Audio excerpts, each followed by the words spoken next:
Hi, Samson.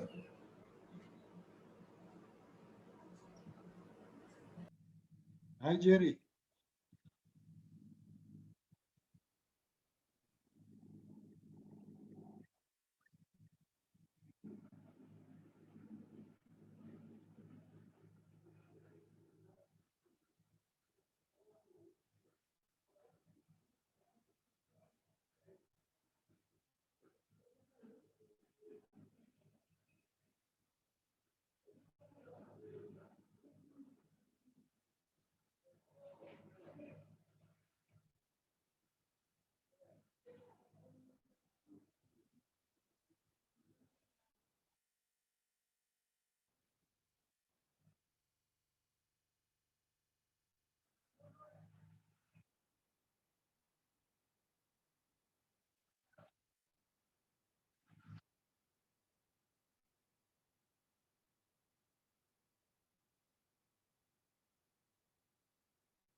Good afternoon, everybody. Good afternoon.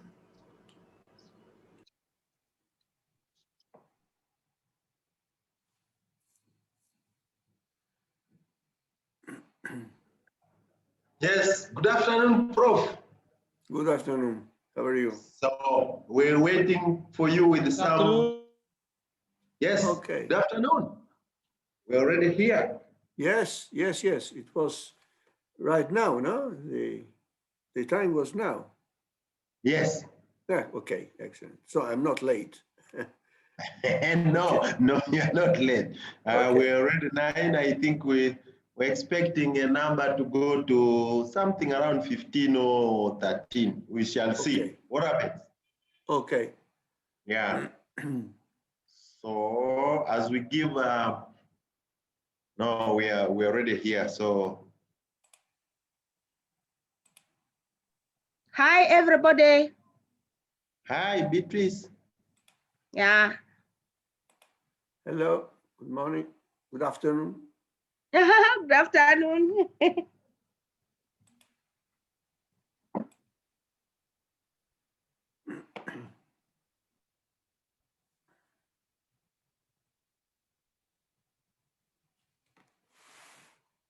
So as we wait for few colleagues to join, we're 9, and I was really expecting Kefas to join. We're happy. Prof. Oladele is already in the room as a core person in climate smart agriculture. Comat is there. Eric Kitinga, I think that should be Peter or somebody from Kenya, but whichever, that's nice. We are now 10. So having reached 10, we need to project our program. Yeah, it's gonna be a brief program, but more focused. And so, ladies and gentlemen, welcome to this presentation where we have Professor Alexandro Kochi, who is the advisor, consultant, who really has been helping us to go through the assignment of climate mapping which is a very important assignment in terms of the project that we're implementing, the CADAP XP. And the CADAP XP is driven by the climate responsiveness, and that is the heart of EU as well. So I'm glad to have you here, all of you. It's a pleasure that you've been able to make it. We're expecting a few other colleagues to join, including the ED. But just briefly, that this program is going to be quite brief, but most of the parts will be the presentation by the consultant. Then we give ourselves some space to discuss the presentation and give feedback, so that when the consultant goes back, he can be able to refine, add more stuff that we shall definitely maybe expect soon. Then Prof. Oladele, as you know, is the current Climate Smart Thematic Working Group interim chair at the continental level, based on his experience with AFAAS, but also experience in terms of climate change and issues. So he's been already very vibrant in supporting us. Then the last item after his is the usual very important part, which Andre and Kenneth will play by taking a photo. So for a meantime, apart from the presenters, all the videos will be off, apart from somebody presenting. Then when we are done with the Prof. Ladele, all our videos will be on, so that we take your nice photo to track and be able to see how we're progressing. So that is a brief program. I want now to go back to remove the sharing. And yes, Peter is here. Peter and Mercy. If Mercy is not there, you are going to do the role that Mercy was supposed to play. So I'm expecting Edith to come on board. Meanwhile, as we wait for him for 2 minutes, I would like to give this opportunity for Professor, all of us to introduce ourselves very, very quickly, because we already know each other. Just a few seconds. I start from Prof, the consultant. Okay, good afternoon, everybody. My name is Alessandro Cocchi. I'm consultant, senior advisor with AFAAS, and professor of agricultural economics and development at the University of Florence.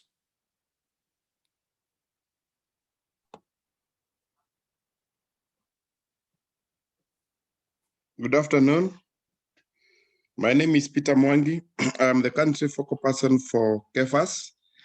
And as Mark said, I'll be able to lead the discussion because Marseille has some engagement. I'm happy to be part of this thematic working group and this discussion. Thanks. Yes, good afternoon, everybody. I'm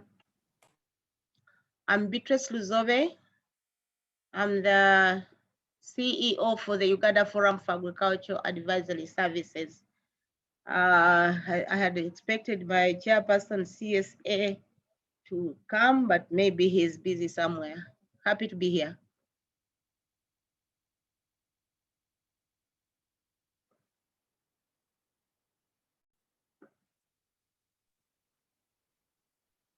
I'm through. I'm Oladele Idowu. Yeah, my name I'm is Oladele. Supporting AFAAS on climate smart agriculture. Thank you. Okay, Andre. Thank you, Prof. Yes, Andre. ICT KM unit leader. I'm based in Madagascar. I'm working a lot with the country for especially the communication, information, knowledge management specialists or facilitators in the believe will collect a lot of more CSA Maybe you're in another meeting. fact We're already sheets waiting. and knowledge No. case studies. The one we shared and Kenneth shared and I shared again. Max, you need to. Okay.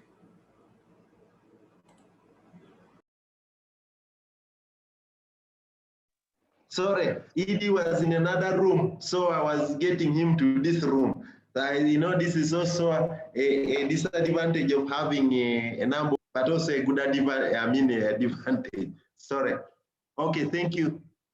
Let's move to, I'm happy. Choice has joined.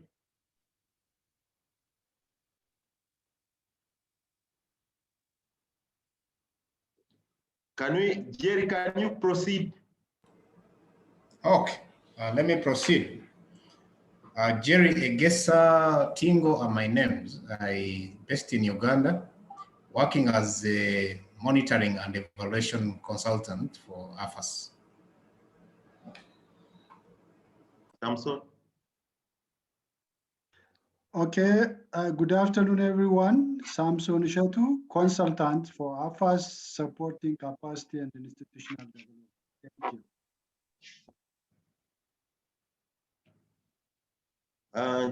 The board, I can't pronounce the name very well. It's a nice short name, but it's Gachobot or Chabo, yeah. Sorry for not getting the name very well.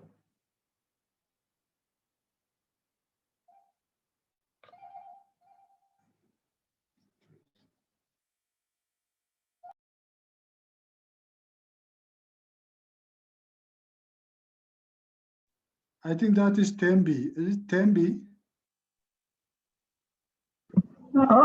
Good afternoon. Yes, it's Tembi, the focal point, South Africa.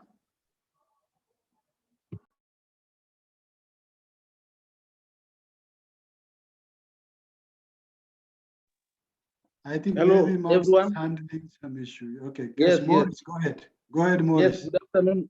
Good afternoon, everyone.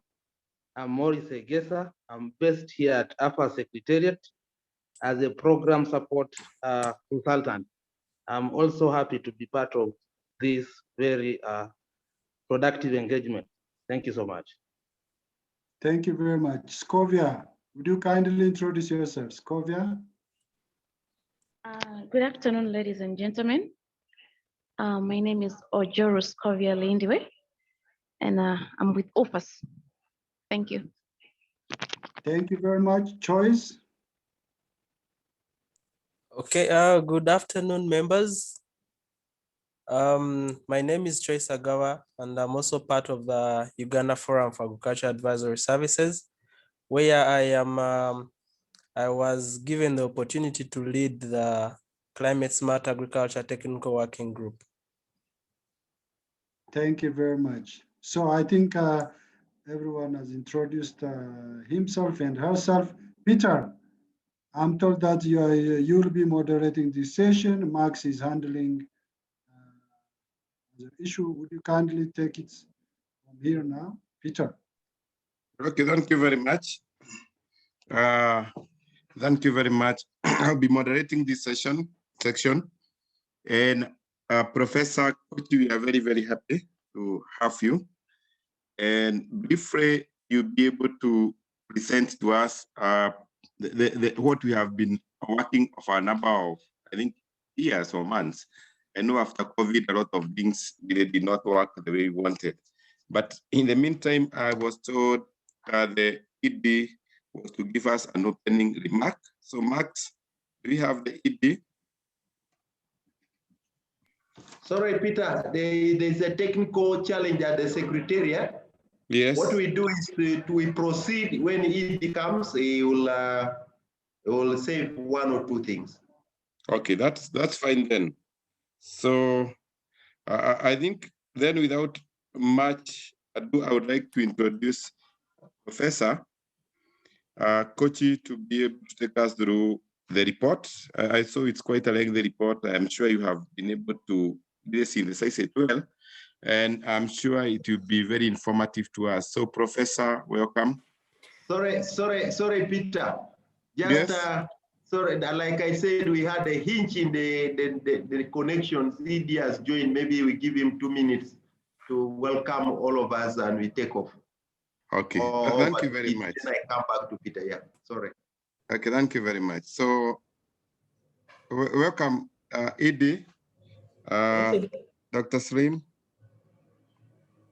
Yeah, well, my apologies. Sorry, I failed to link up because of not internet, but I think I was not given the link properly. So I went to another meeting.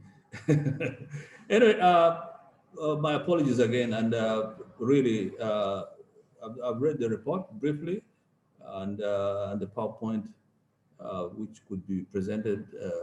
So I really thank Alexandro for having, produced with all that difficulty. I've been reading the difficulties I've had in response and so on, for at least coming up with a report. We thank you very much. I think we would also want to thank all the players, the team which responded well, the team which worked with Alessandro, and also from our side here, Max has been on it, and with the team around, Samson, Andre, and so on, they've been pushing for as much response as possible. Well, I don't have to apologize but as you know, extension is really something which is at times difficult to get information very quickly from, not usually very responsive due to the way they work and the tools they have. But I think we are in for some change, and I hope all less will flow nicely. So let me really welcome you and open up the floor for continued presentation. Thank you very much. So thank you very much, Dr. Slim. Yes, extension, we know have a lot of challenges, and there is some shift which will be there very soon, depending on the effort we are going to work. And I'm sure it has taken quite some time. So at this moment, I would like to invite Professor Kuchi to do a presentation of CSA mapping report. And I'm sure, I also looked through it at 7 pages, and I'm sure you'll be able to summarize it well. And we'll be able to be very informative to our team. So welcome very much, Professor. Thank you very much to you all. Thank you for being here. And thank you for the support I received from all the team. It has been a very hard job. We spent much more than expected in collecting the basic data, but it was at the end of the day a quite useful exercise. And as you can see from the report, we have been able to produce a certain number of key issues that I would like to share with you and discuss with you in view of the following steps. I think I can share a presentation with you. Let me try.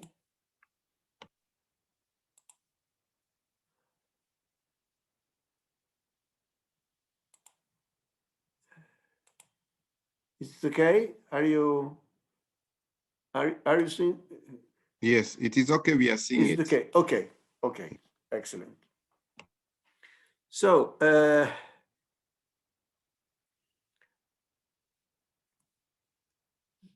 let's go ahead. Okay. The analysis of the contained in the draft report is based on the data we have been collecting for several months, and it's part of the CSA mapping activity carried out by AFAAS in coordination with FARA, Azareka, Cardesa, and CORAF in the framework of the Comprehensive Africa Agricultural Development Program X Pillar 4, financed by the EU and managed by IFAD, administered by IFAD. The main objectives of this data collection were to share the main findings of the CSA mapping activity with AFAAS members, the country fora, and the sub-regional organizations, and to stimulate a discussion on the findings and to gather contributions from all of you. This is the main objective of this presentation. And the final version of the draft report you received by email will contain your comments, your recommendations, and possibly written inputs from you. At the end of all these exercise and executive summary will be also produced with the summary of the main findings and recommendations. Just briefly, a few words about the process.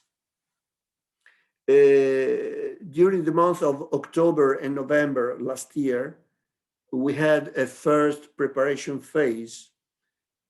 During this phase, a data collection tool and a guideline was produced in both English and French, unfortunately not in Portuguese, and several workshops and training seminars, unfortunately in remote modality, where and technical assistance also was carried out for supporting the technical working groups in data collection.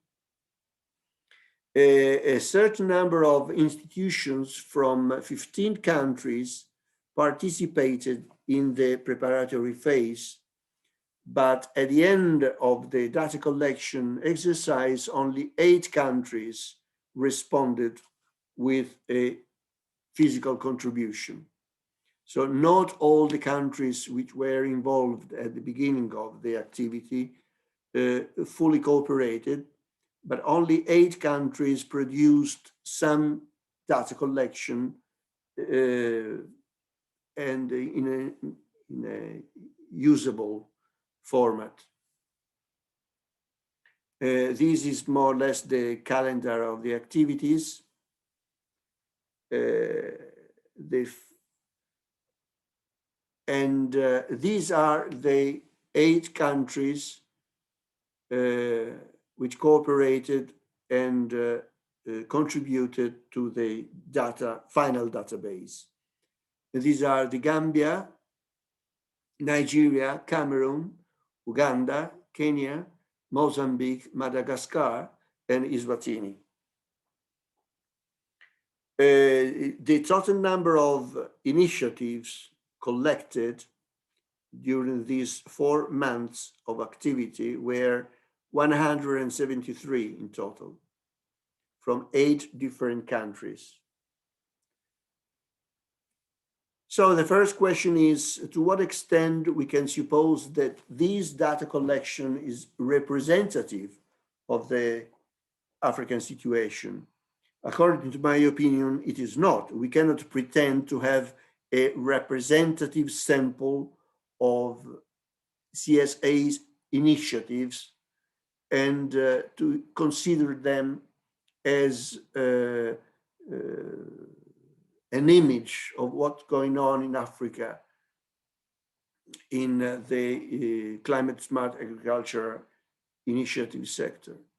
But nevertheless, we can say that due to the distribution, geographical distribution of the initiatives recorded, and thanks to the number of countries involved and the different agricultural, agroecological zones, we have a good sample, certainly useful for starting a reflection about the role of the agricultural extension and advisory services in promoting climate smart agriculture, and which are the main constraints presently limiting the dissemination of these practices.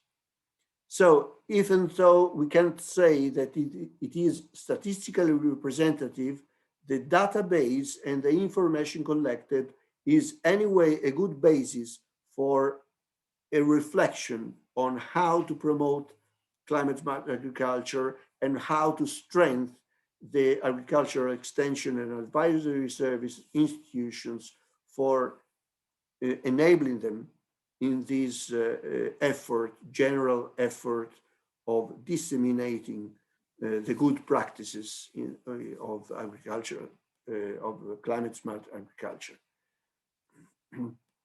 Here you have a map indicating each country and each agroclimatic area represented. As you can see, the 8 countries represent more or less a wide array of different agricultural and climatic zones. Even though it is not an exhaustive sample, we can say that we are covering very different areas of Africa, and somehow, even though not fully representative, is a good sample and a good set of case studies to work with, according to my opinion, of course. This is just an example of the data collection tool. This in particular is the data collection tool that has been used in Uganda. And this is the way it has been filled. And this is just a window, a zoom on a section of it. As you can see, it has been a very complicated job.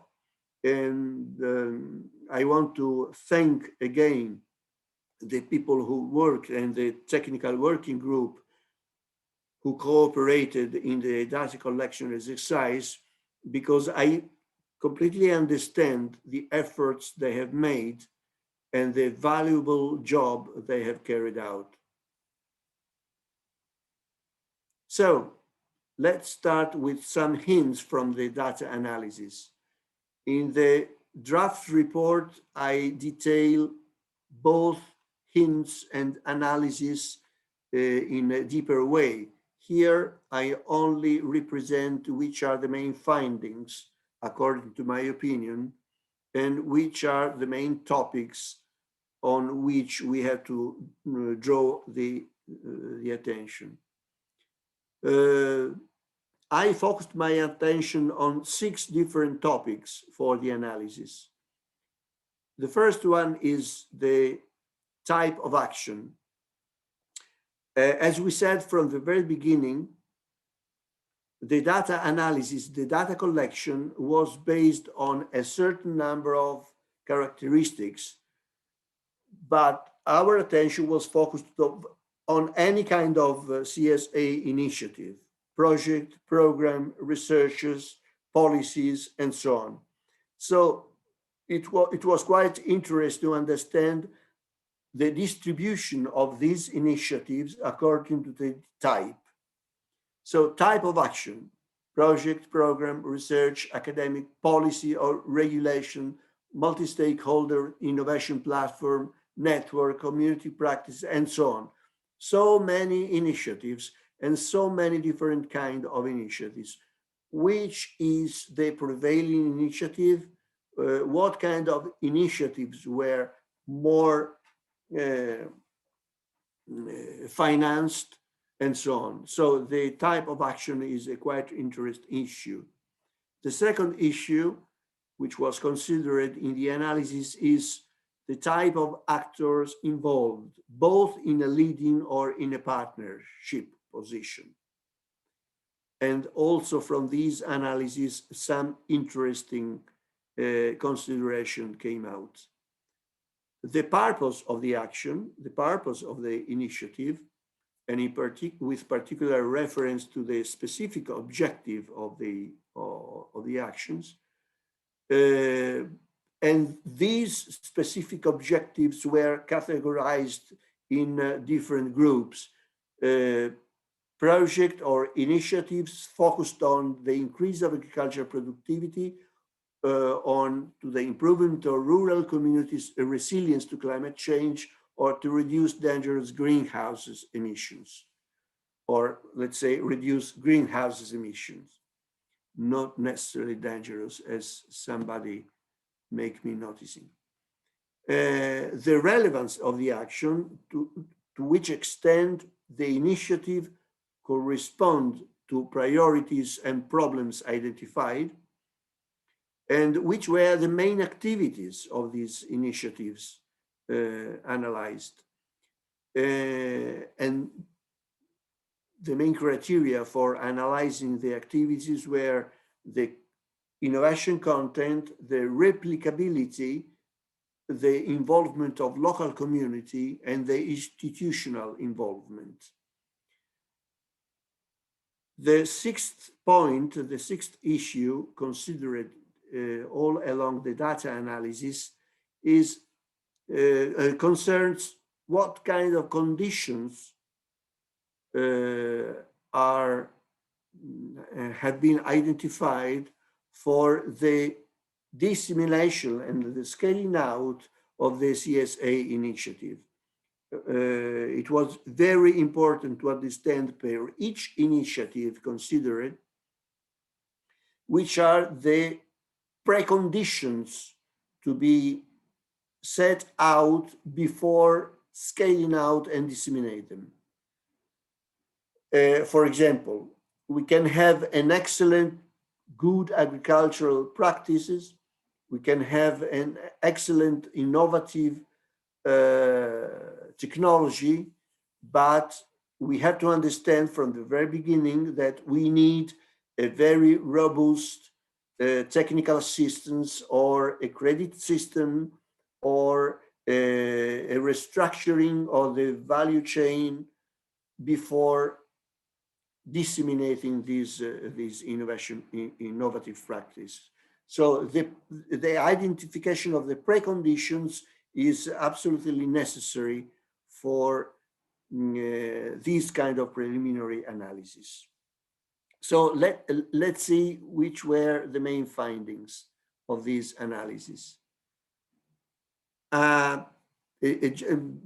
Before going through the analysis, another point that that it was considered was also the role of agricultural extension and advisory services in promoting CSA.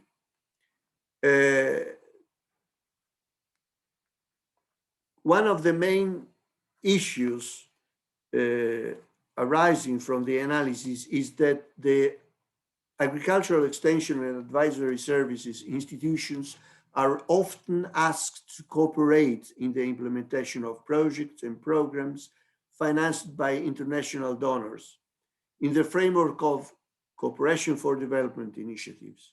But these activities also represent an important source of financing of agricultural extension and agricultural services. So the question is, according to the experience of the agricultural extension and advisory services, is the project and program approach the most effective in disseminating CSA practices? I mean, are we sure that the project approach is still effective in the long term? The majority of the project and the majority of the programs financed by the International Cooperation for Development are pilot experience, are geographically limited, and not always long-term sustainable. So to what extent the project approach is still valid, still effective in promoting CSA practices? And is the program approach conducive to create sustainable conditions? And to what extent the agricultural extension, technical assistance, and advisory services can guarantee continuity and sustainability if these services are, generally speaking, not sufficiently financed, and generally understaffed. At what conditions the AEAS institutions should accept to be involved in actions financed by the external donors? And to what extent these institutions are somehow depending on external donors for carrying out their activities. These are three of the main questions arising from the analysis. AEAS are natural pathways linking agricultural research for development, rural communities, and dissemination of agricultural research for development outcomes. That's for sure. All the, or many of the initiatives that we analyzed are clearly a sort of chain of transmission from their research to the field, from the lab to the fields. But is this a double pathway? Do AEAS institutions participate in collecting and channeling the rural communities' priorities to the research centers, or the research centers and somehow transferring their knowledge in a top-down approach? Is agricultural research for development effectively based on robust analysis of farmers' priorities, conditions for replicability, accessibility of technology, and value for money of the technological organizational solutions proposed?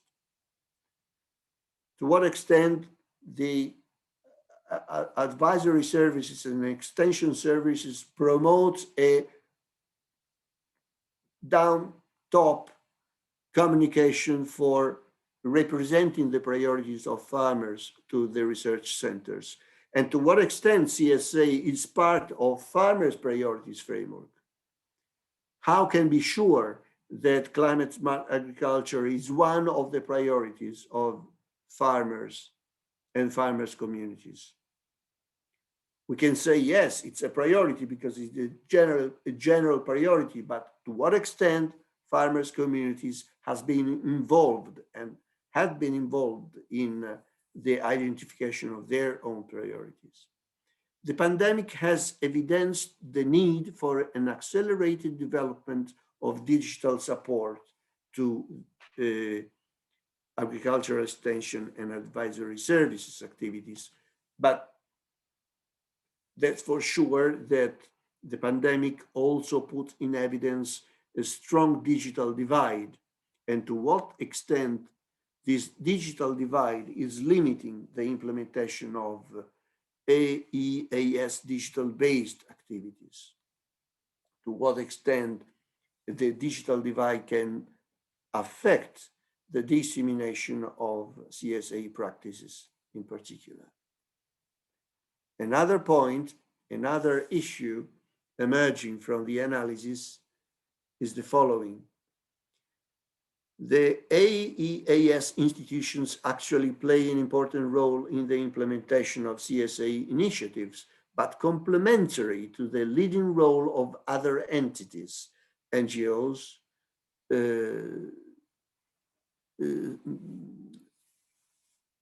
civil societies, organization, public authorities, international agencies, and so on. The agricultural extension institutions seem to play the role of service providers without a pivotal role in project program designing, policy making, and action planning. This is quite clear from the analysis.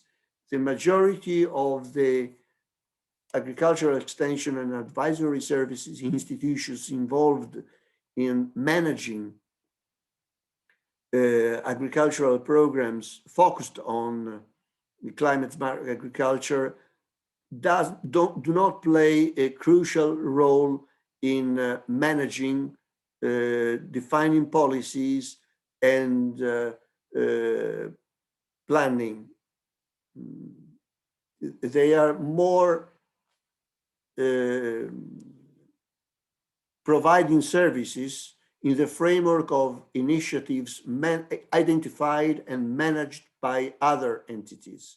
So they, generally speaking, do not play a crucial role.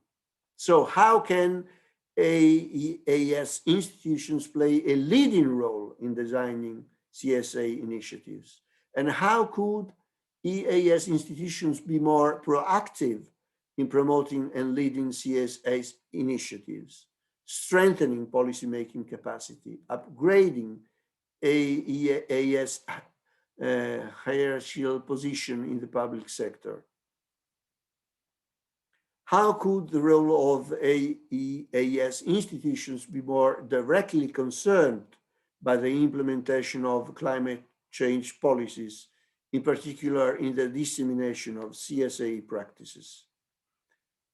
And should other dimensions be included in CSA's policy design, for example, consistency with current climate change policies, potential for research feedback, potential for synergy with other initiatives, and so on? And how can AEAS institutions be pivotal in the promotion of partnership and synergies between the public sector and the business environment in order to make climate smart agriculture attractive to private sectors as well, to private investors as well?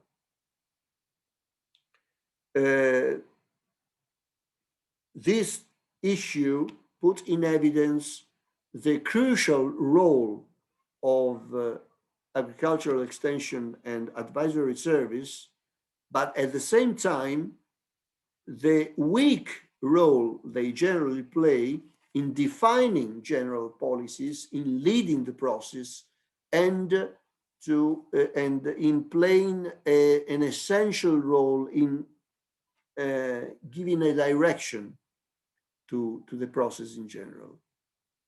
And this is not specific of one country more than another. Generally speaking, in the 8 countries identified, this is a sort of common denominator. Strengthening of communities actors is commonly indicated as a key issue in promoting climate smart agriculture. The majority of the initiatives, CSA initiatives, investigated, put in evidence the importance of strengthening communities actors in mainly with reference to their resilience capacity. And what kind of, so the question is, what kind of role the agricultural extension and advisory services institutions should have in strengthening communities actors and promoting their leading role for mainstreaming a climate smart approach into the ongoing agricultural development projects and programs? What is the role of agriculture extension services in leading this process, strengthening communities actors, if they don't have a leading role, or they don't seem to have a leading role in managing the initiatives, in leading the initiatives? How can they lead a process if they are not able, or they do not demonstrate sufficient leadership in leading the process as a whole? To what extent agricultural extension and advisory service institutions are prepared to play a stronger role in strengthening local communities, much beyond the dissemination of good farming practices and climate smart agricultural practices? Are these institutions prepared to tackle communitarian issues, to promote social capital and social empowerment processes, and to provide the necessary financial support? To what extent the advisory services can channel these resources if they lack resources first? The last but not least issue is the makes reference to the necessity of mainstreaming gender equality across CSA initiatives. Many studies carried out across Africa in the recent past demonstrate that rural women and children are more affected than men by the effects of climate change. In the framework of the CSA initiatives that we analyzed, the promotion of gender equalities is only occasionally mentioned as an accessory goal or an implementation criteria only. An apparent consideration for gender equality issues does not mean per se a correct approach to the subject. For example, in many cases, in the project design or in a project design, in program design, or in any kind of initiatives, the gender equality issue is mentioned only in terms of we paid attention to involve 50% of men and 50% of women in training activities. This is not to take into consideration, doesn't mean to take into consideration the gender issue. No mention of women empowerment, for example. Action and actions at agricultural extension and advisory service level should be considered for mainstreaming the gender issue in a correct and effective way and respecting the cultural pattern of each community. So, is a specific gender strategy required for disseminating climate smart agriculture? Is something special? Is something, is any specific approach we have to take into consideration dealing with climate smart agriculture? To what extent cultural patterns, environmental condition, and socioeconomic context may prejudice the application of a gender equality strategy? Are the agricultural extension and advisory service institutions sufficiently prepared to manage the gender equality issues and mainstreaming a specific gender strategy or a gender approach across the CSA initiatives? And what are the training needs that AEAS staff would need for reinforcing the institution capacity to address this issue? So, just for summarizing the main issues and the main subjects that we have to take into consideration for a future strategy, according to my analysis, are the following. So the first point is the role and action method of the agricultural extension and advisory service institutions in the implementation of CSA initiatives and the AEAS capacity to be essential in project program designing, policy making, and planning. So we have to think of how to reinforce the role of advisory services for making them playing a crucial and pivotal role in not only managing initiatives and projects, but also in designing, supporting policymaking and planning. Role and action methods for AEAS in orientating climate smart agricultural research for development and channeling research outcome from labs to fields. This is another crucial point.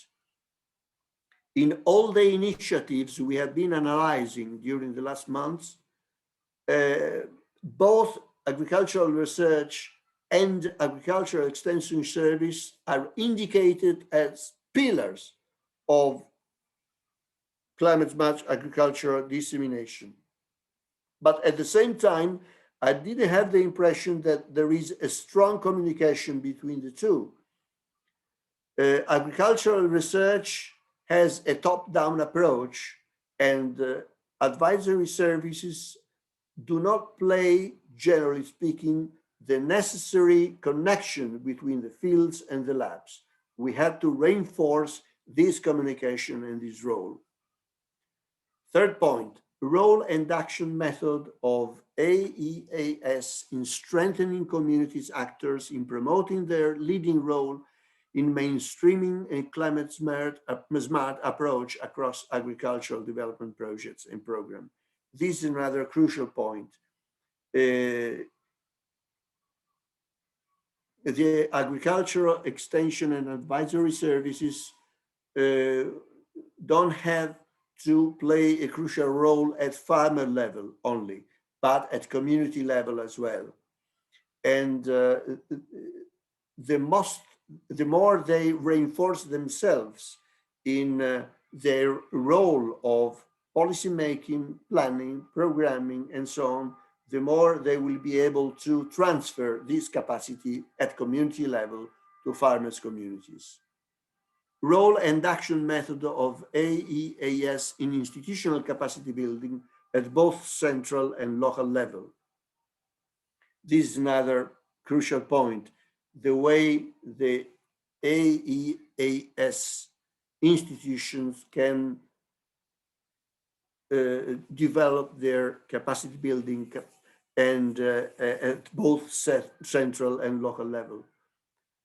The last point concerns the way of mainstreaming gender equality issue across CSA initiatives, and not only across CSA initiatives, of course, but and how the agricultural extension and advisory services could play a stronger role in mainstreaming this cross-cutting issue across all their activities, and in particular in climate smart agriculture dissemination. So, which are the next steps? First of all, I would like to have from you, from all of you, a contribution for responding to these major points that I highlighted. So I need a contribution from AFAAS members, from the country fora, and from the sub-regional organizations on both the key questions and the key issues, and how to mainstream the gender equality issue across the CSA initiatives. So I need a feedback from you, written feedbacks. I want to have the possibility to collect from the majority of the partners a written contribution in order to consolidate all the comments to produce a final report with all your contributions, and on the basis of this contribution to go ahead to elaborate an action plan and a policy brief as a final output. This is absolutely essential. So I am very happy to have the possibility to present my preliminary conclusions, but I would be even more happy to receive from you in the following weeks your contributions about these key questions and key issues, because these will be the basis for the elaboration of a strategy at continental level and a policy to be distributed for dissemination and socialization at all levels with all partners. I'm here based in Italy. I can think of an Italian consultant elaborating strategies and policies without a full contribution of from AFAAS and AFAAS partners. I would like to share as much as possible the responsibility of the elaboration of a strategy, and I hope that you will feed me back with your opinions, recommendations, and guidelines. So thank you very much for your attention. I remain open to your contributions, and I hope here I am. Okay, thank you very much.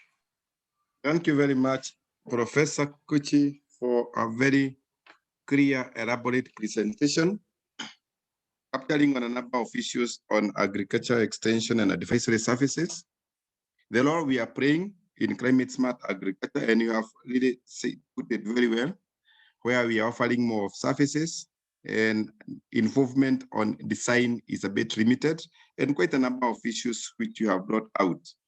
So I would like to open the floor for discussion.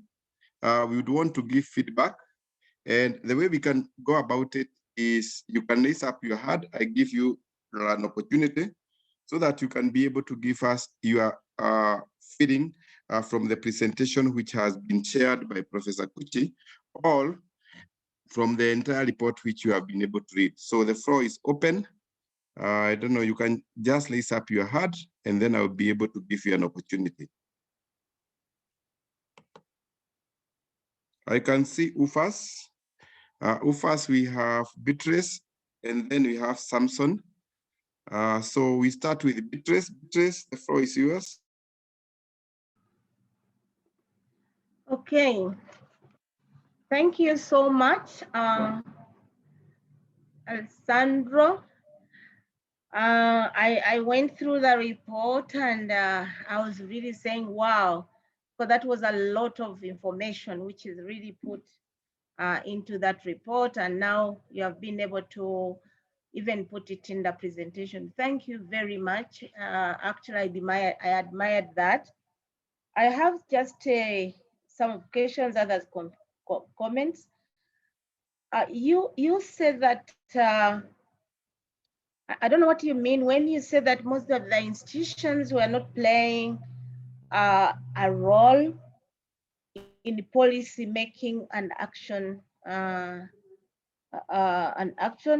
because we had actually, like for the case of Uganda, we had institutions or big institutions like the ministry, like the national research. So I didn't understand that point. And then the second one, you talked about the issue of having to to look at the training needs of the ES staff.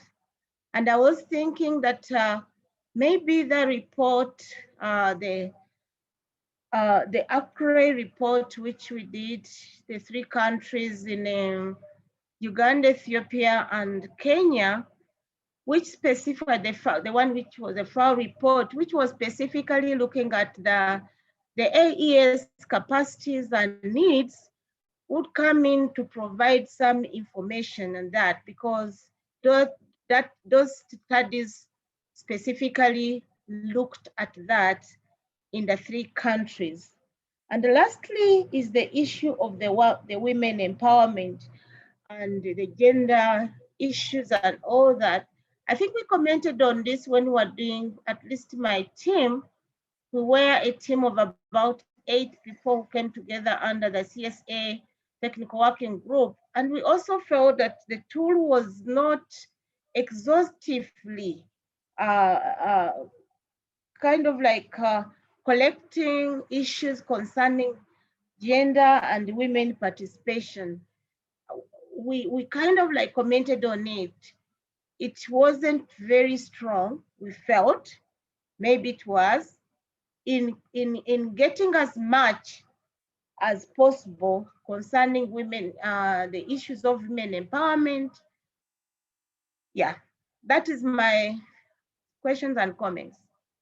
Okay, thank you very much, Kuchi. I think I'll be able to give another set of questions, then you can be able to respond. Let's have Samson, then you can be able to respond both. So Samson, you can be able to list your concern. Thank you, Peter. Thank you for giving me this chance to reflect on the presentation. Thank you, Prof. Alessandra. That's again wonderful and informative report. I have tried to scan through the report and in your presentation.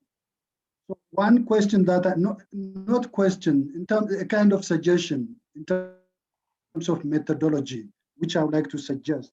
You mentioned that in terms of representativeness, statistical representativeness of the data that you have at hand may not be enough to do statistical representation. However, in terms of the distribution of the countries, in terms of geographical locations and so on, that enable you at least to do the analysis and to show, to at least to demonstrate the situation in Africa.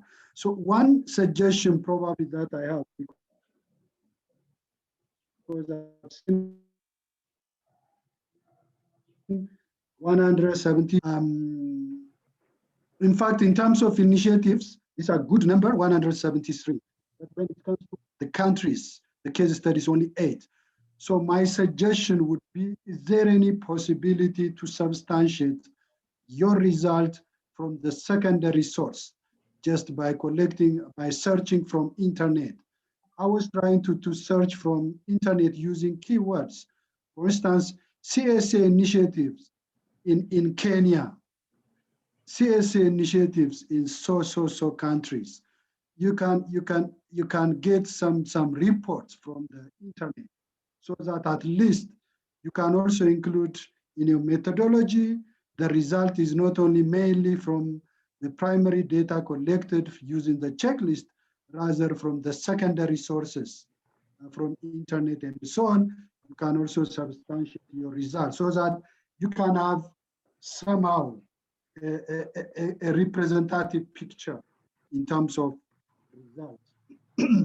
The same is true for gender inclusion, because in your report, I have seen that most of these initiatives, they have not really considered the gender equality, the CSA. But when you search again from internet, you come across some cases. I was trying to search again from internet, like Zambia.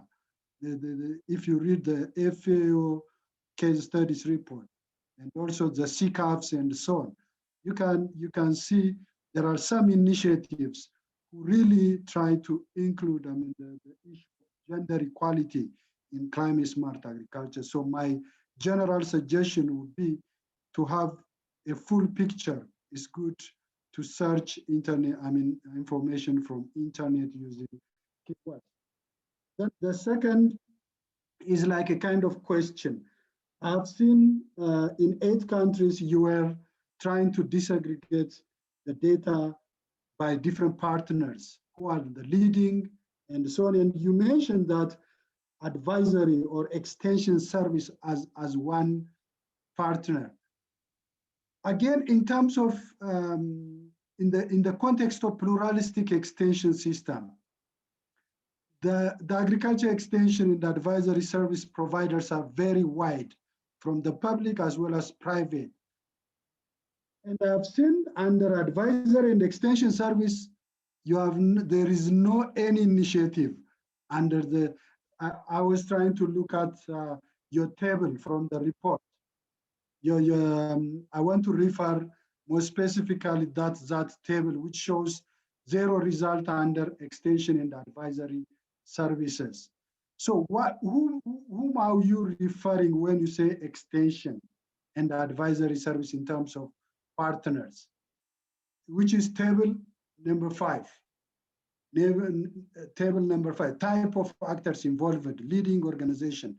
So the first category, advisory / extension services. So no, except Uganda, which is 5%. Then the rest, the result shows 0.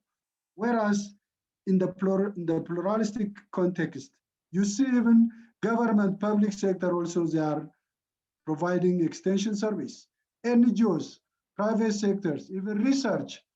So how this categorization really feasible, and that really undermines that extension service is not really taking part in CSA in Africa, you may end up wrong conclusion. What would be your reflection on that? Thank you so much. Thank you very much. We can have the last one from Professor Oradere, and then we go to Professor Kuchi to respond. So Oradere, Prof. Okay, thank you so much for the presentation and the report. I quickly just want to continue from where Dr. Sampson stopped. What is the unit of analysis of this report? Are we focusing on the people disseminating CSA practices or the CSA practices themselves? When you say CSA is a compound word, there are lots and lots of practices. While we were trying to connect for the meeting, I've just sent a paper to Max. And in the paper, I think on the 3rd page of that paper, there is a table where you have lists of CSA practices that are divided into soil, into water, into variety, into information, and into weather services. Now, we talk about 13 in Gambia, talk about 20 in Nigeria, talk about all these initiatives. What specific initiatives are we talking about?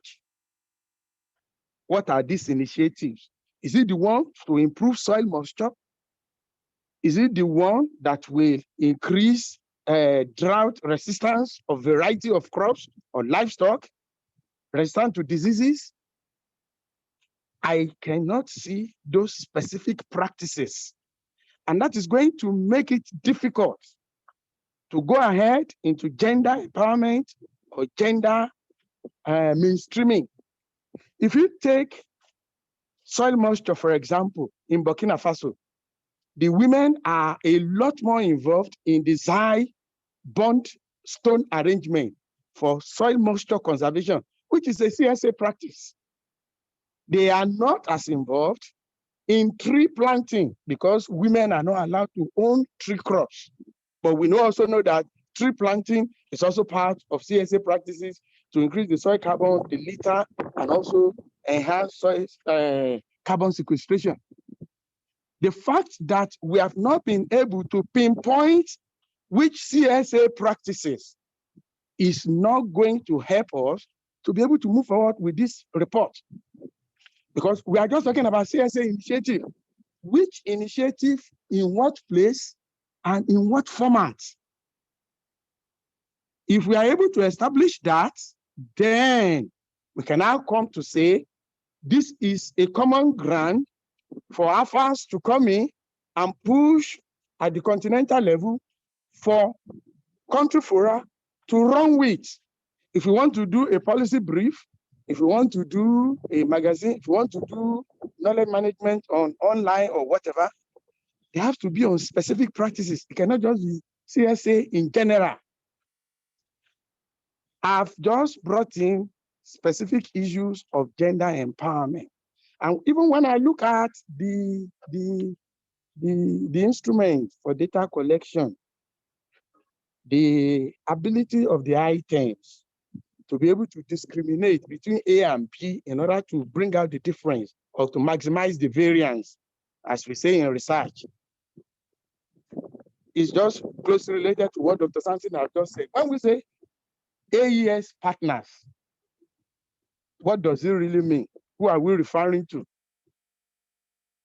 So my take is we need to come down to some very specific or specificity on some of these issues so that it will help us. For example, now if we say we want to go and source for funds at the continental level and we get there and CIFOR is promoting specific practices related to agroforestry, CIMIT is promoting, or ICRISAT is promoting drought resistant and tolerant varieties, and we just go to them and say we are talking about CSA initiative. Where will CIMIT put its money if we are not specific as to what we are going to promote? Another thing I want to talk about is saying that extension is not playing a leading role in CSA. any technology, any innovation is useless if extension is not able to push it to the beneficiary and beneficiaries are not able to derive maximum benefit from it. So if we sit on the fact that extension is not playing a leading role, then we are defeating ourselves even before we leave AFAAS office. We are already saying that we are just in the attribution role, that we are just not the one making it to happen, but we are just supporting the real actors. So this we should eliminate also from the report and the line of arguments, because without extension, the actual implementation, the accuracy of implementation will not take place on ground. It is true, research might have to come up with a fantastic result and innovation, but if it sits on the shelf, it is useless unless it's able to improve the livelihood of the beneficiaries, which is where extension is coming in to actually run with it. And if we say we are not playing the leading role in making it to happen, and we are also talking about scaling it up, so what do we want to do? Or why are we scaling it up if we know that it's somebody else that will do it, or it's another institution or organization that will run with it? So I made some other comments on the report I've sent as an attachment to Max, and then we can go. But these are very burning ones to me. The unit of analysis, the specificity of the practices, not just the compound, brand, broad categories of CSA. Which CSA in which country and which practices in which country? What is the coverage? And what is the level of involvement of women? So then we'll be able to mainstream gender if we know specific CSA that involves men and women, or specific CSA that culture and social limitations are hindering women in participating or not being able to participate. Thank you. Thank you very much, Professor Oladere. Quite a number of issues. Professor Kochi, I hope possibly you are picking these ones. I could see you writing. And I think we can start with the first one, which was raised by Beatrice on the issue of the policy. And then we proceed and you respond most of the things. Some are suggestions, like that one of Samson, but others are questions which will be able to help us enrich our report. So offer to you, Professor Kochi. Professor, you are muted. Professor, you are muted. Yes, yes, yes. Do you hear me now? Do you hear me now? Yes, now we can hear you. Okay, yes. I will try to respond to the main questions. First of all, the leading role of the agricultural extension and advisory services, an issue that was touched by AFAAS and by Professor Oladele. According to the analysis, as I said, the agricultural extension and advisory services institutions are almost always involved in the management and the implementation of the CSA initiatives, but they almost never appear as a leading agency or a crucial partner, but just only as a service provider. This is what appears to me just going through the 173 initiatives that I analyzed. So this doesn't mean that the agricultural advisory services are not playing a crucial role. They are supporting, they are absolutely crucial in the dissemination of CSA good practices, but they, generally speaking, not everywhere, but generally speaking, they are not playing a crucial role in designing, planning, and promoting agricultural policies. Maybe in Uganda, they play a most important role, but not everywhere is like that. Another point is that from the financial point of view, the agricultural extension services are generally very weak and understaffed. So they are not, generally speaking, able to cover all the requirements of the country. And they are somehow dependent on external financing for implementing their initiatives in project areas and not covering the entire country. That's why they need to be strengthened, not only from the financial point of view, but also from the institutional and political point of view. This is my opinion. This is what I could extract from the analysis. I'm very happy to know that an effort has been made in 3 different countries, Ethiopia, Kenya, and Uganda, for identifying which are the okay, I have a question. Who are these advisory service providers? I think there is a misunderstanding of AES providers. No, they can. I generally make reference to the extension services provided by the Ministry of Agriculture or the public institutions. But I also make reference to private services. But generally speaking, the private services are much more depending on a market-oriented approach. So I prefer to make reference to the agricultural extension and advisory services provided by the public institutions. As far as the women role and the gender issue is concerned, I would like to stress that, as I said, in many projects, the gender issue is mentioned, agricultural extension by public institutions, exactly. When I mention the gender issue, I generally make reference to a gender empowerment approach, a women empowerment approach, not necessarily or not only the involvement of women in some specific activity.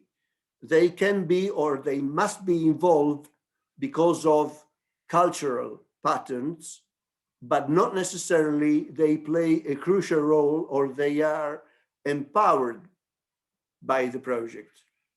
So when I mention the gender issue and the need for a stronger mainstreaming of the gender issue across the CSA initiatives, I want to say, and I mainly mention the requirement, the need for a stronger role of women in the decision-making process. So I understand that in many agricultural activities, women play a crucial role.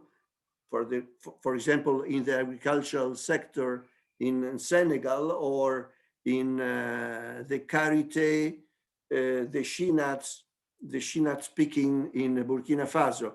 But this is a traditional pattern. This does mean that they have been empowered. And this does mean that they control their sector.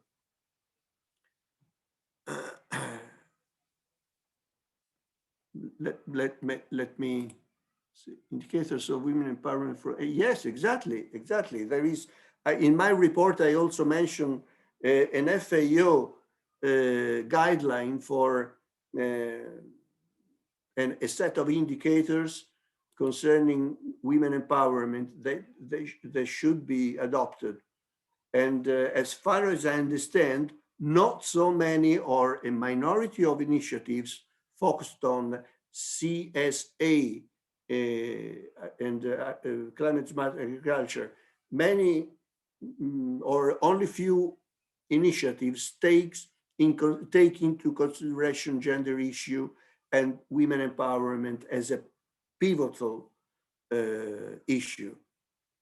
That's why I mentioned the need for a stronger strategy for mainstreaming the gender issue across the agricultural extension and advisory services activities. So it is not only a matter of involving women, it's the way women are involved that matters. I would like to thank very much Samson for the suggestion concerning the access to secondary sources. This is a good point, but I also would like to highlight that this exercise is going to be part of a wider exercise. The same data collection is undertaken by Azareca, Cardesa, and Coraf under the umbrella of FARA.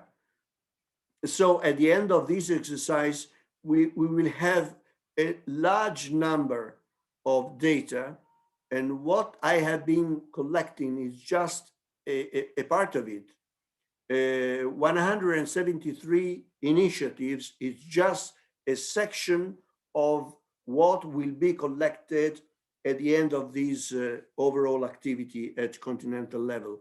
And this is just a preliminary analysis on what I have been collecting. I'm in contact with FARA. FARA is coordinating the data collection at sub-regional organization level, and in contact with them, and we are exchanging opinions and methodological issues in order to have a more homogeneous way of working. And I hope that my contribution will be soon put in, how to say, compared with the other colleagues from Azareca, Cardesa, and Coraf, in order to have a more comprehensive picture of the situation. The last point, but not the least, concerned the suggestion from Professor Oladele. What kind of initiatives we are talking about? This is a good point. Each initiative, each project, or each program deals with a lot of different CSA initiatives. So it is not only the matter of going through 173 projects. It is the matter of going through a lot of different initiatives within each project. And at the end of the day, what we are mainly focusing on is the role of the agricultural extension and advisory services in the CSA sector, and not necessarily on a specific practices. These maybe will be done once all the CSA initiatives data will be collected at continental level, maybe, but this will be a matter of a very heavy data treatment. What is, according to my opinion, the priority is now to understand what is the role of the agriculture extension services, what is their empowerment, their institutional strength in order to face the challenge of disseminating CSA agriculture practices. At this stage, we don't have enough information and enough detail to go through the single individual practice to be analyzed. We are still on trying to have a general overview of the sector. Other questions? I see other questions. Yeah, thank you very much. There is a question from Jerry whether AFAAS can access the low database. And I think we have Samson who will be able also to raise one question. And because of time, we only have 8 minutes. So you can make it very brief. And then from there, we will invite Oladere to take us to the next step. So let me invite Samson, quick one. Then from there, we get response. Yes. Thank you very much, Peter, again. Thank you, Prof. Alessandro, for your responses and reflections. Still, I'm a bit worried in terms of how are we defining agriculture extension and advisory service providers? Because that table, number 5, for me, when you put the first column, advisory or extension service, if you are referring only the Ministry of Agriculture, that is going to be now a problem, because in that table, even the list you mentioned, like NGOs, these are also service extension service providers. Private sectors, also they are service providers. Research and academia also, they are also providing services. So that section, because it is standing alone, the figure is very low when you say in terms of leading. So I think we need to put either operational definition, what exactly we are referring when we say advisory or extension services. Yeah. Okay, thank you. Thank you. There is operational. Then you can also respond to the accessibility of low data. And then from there, we invite Professor Oladere. Professor Kuchi. Yes. I would like to thank you very much, Samson, for the recommendation. When I talk about agricultural extension and advisory services, it's right. I make mainly reference to the public services provided by the Ministry of Agriculture or other public institutions. And I agree with you that in many cases, NGOs and other private organizations provide these kind of services as well. But these reinforce somehow my consideration that NGOs and other private sector advisory services are not so much involved in policy designing and policy enforcement. And even the public extension services, depending on the Ministry of Agriculture or other public entities, are not so active and not so pivotal in promoting policies and determining policies. This is the main observation, according to my opinion. But anyway, I buy your opinion. I buy your point of view. I will be more clear. I will be clearer, and I will specify that when I talk about advisory services, I mainly mention public services. Okay. Thank you very much, Professor Kuchi. I think you have also requested us to do a written feedback to you within the coming few weeks. So I think that one will be able to agree as we move from here. So now I want to invite Professor Oladere to take us through the next step. So Prof. Oladere, you're welcome. Thank you so much. And thank you for your responses. I think we have very many examples from AFAAS on how to move forward. When professionalization was the focus, there are steps we have taken to ensure professionalization of extension from global to country, to continent, and then to country level. And when market-oriented extension was the focus, we follow the same pattern. My suggestions would be, first of all, we need to come to a common understanding of CSA and CSA practices. Then we need to also to establish what are the different methodologies that we can use for specific CSA practices and how extension can run with them. Then we can now have like the issue of the policy briefs or some documentation to really champion what the moving forward or the projection of these CSA practices to feature more prominently in extension and advisory services.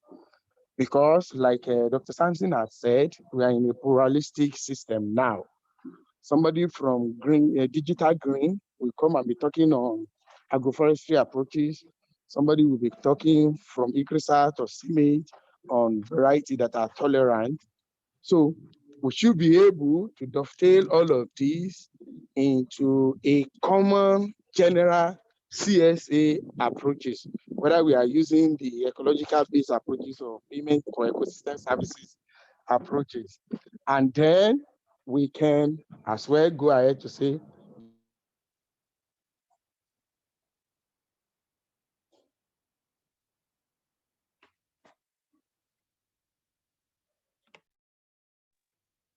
Professor, can you have maybe dropped. some specific pilots. Hello. Can we have some specific country or some specific locations where we have high concentration of these practices? We make them as case studies or get them documented, and then we use them as examples. Prof, we cannot hear you properly. Hello. Hello, Prof. Oh, there should be a problem. Yes. Prof, we are not getting you.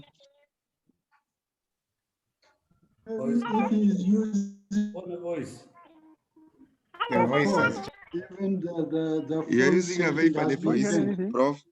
Yeah, the voice is setting. Prof, Maybe he's the using voice his setting. the voice setting has changed. So. Hello.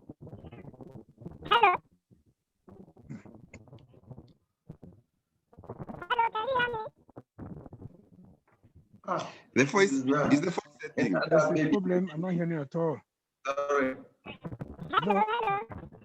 We can hear you, but it sounds like a voice of a baby or a child. Yeah, I think the phone setting. Maybe you have to log out first and come back.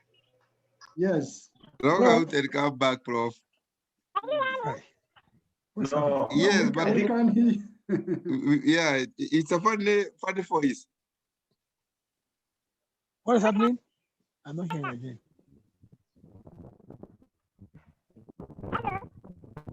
Hello, Prof. No, You have a very funny voice. Peter guide Prof to log out to Yes. sign off, then he signs again. Prof Oladele, we can't hear you anymore. Sign out, then you sign in again, please. Okay. Sorry.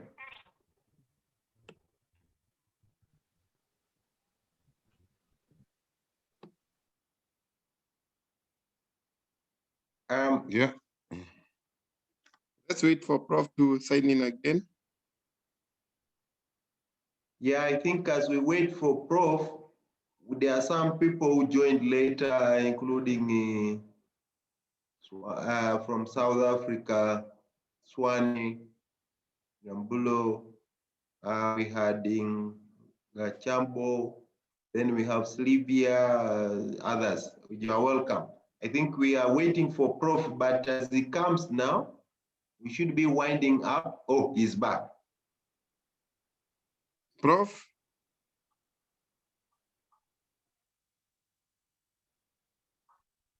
Oh, this is not good. Prof Radele?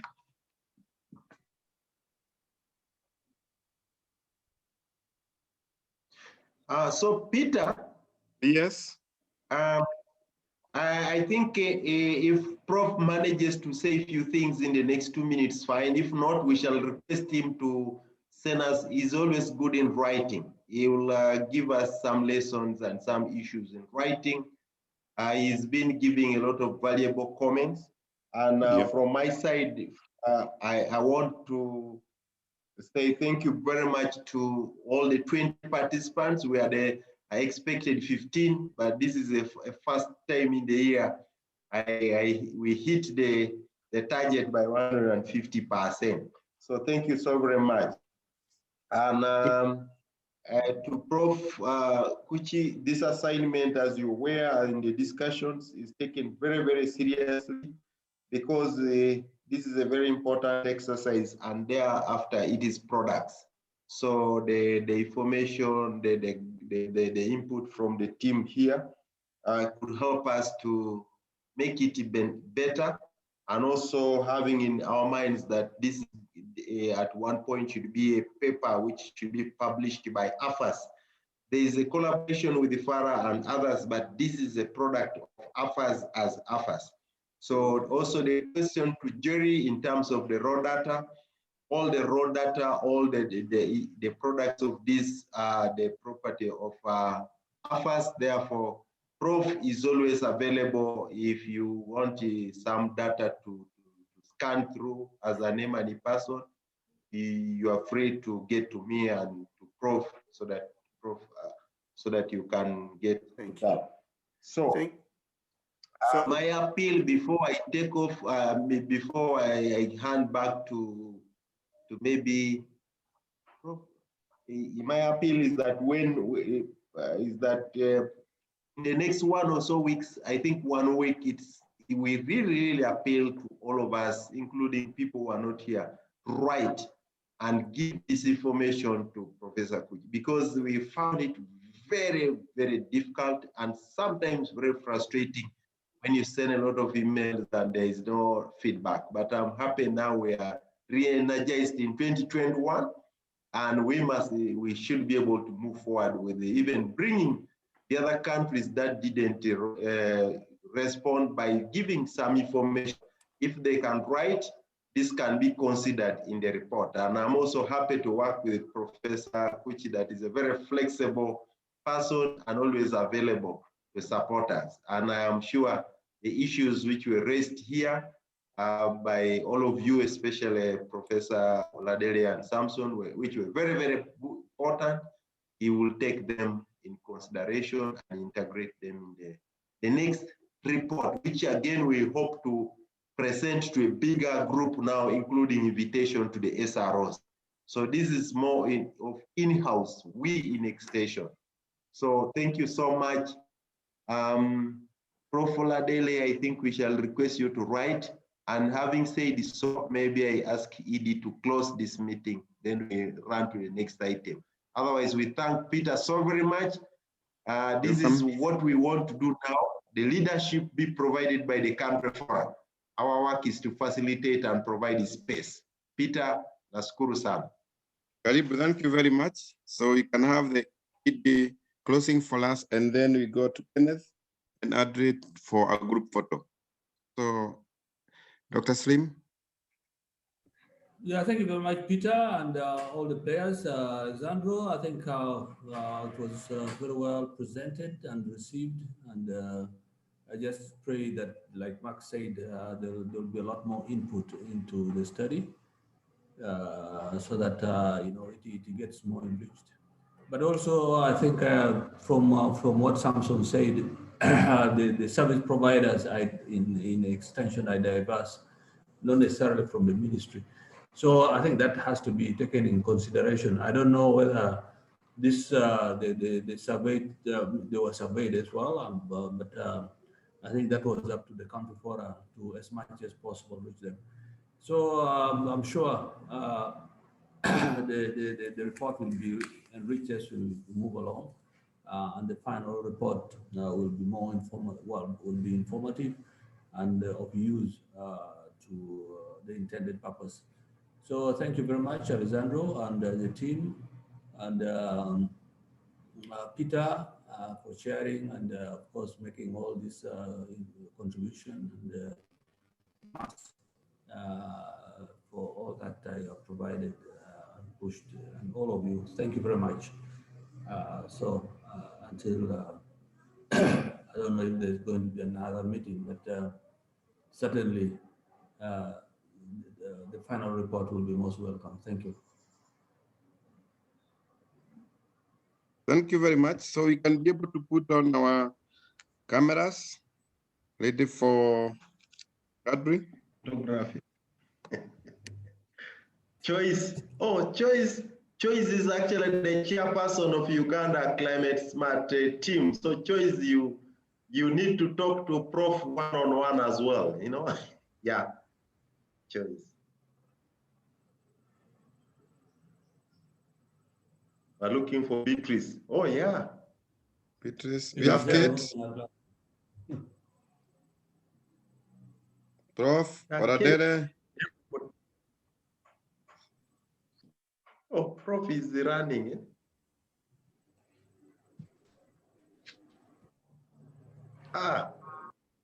But Prof, you disappear. Kate and Scovia. Gabriel. Smiling face. Kate and Scovia, we can't see you yet. The chair should have a big smile, you know, Peter.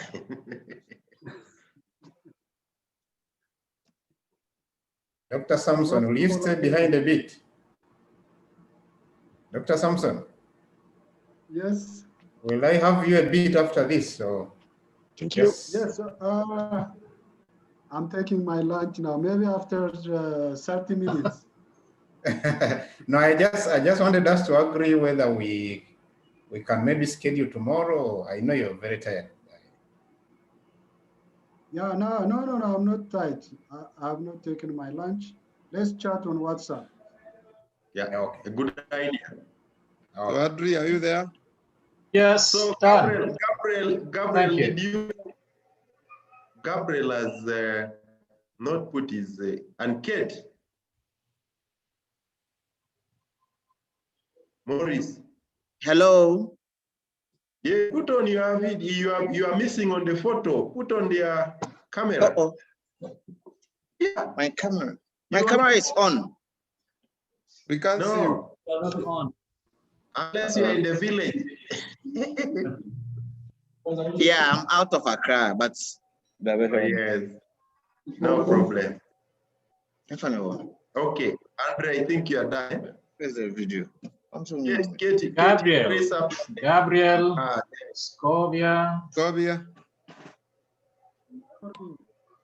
I don't know. You know, Yes. Too bad. Bye. I think that was the maximum we could get.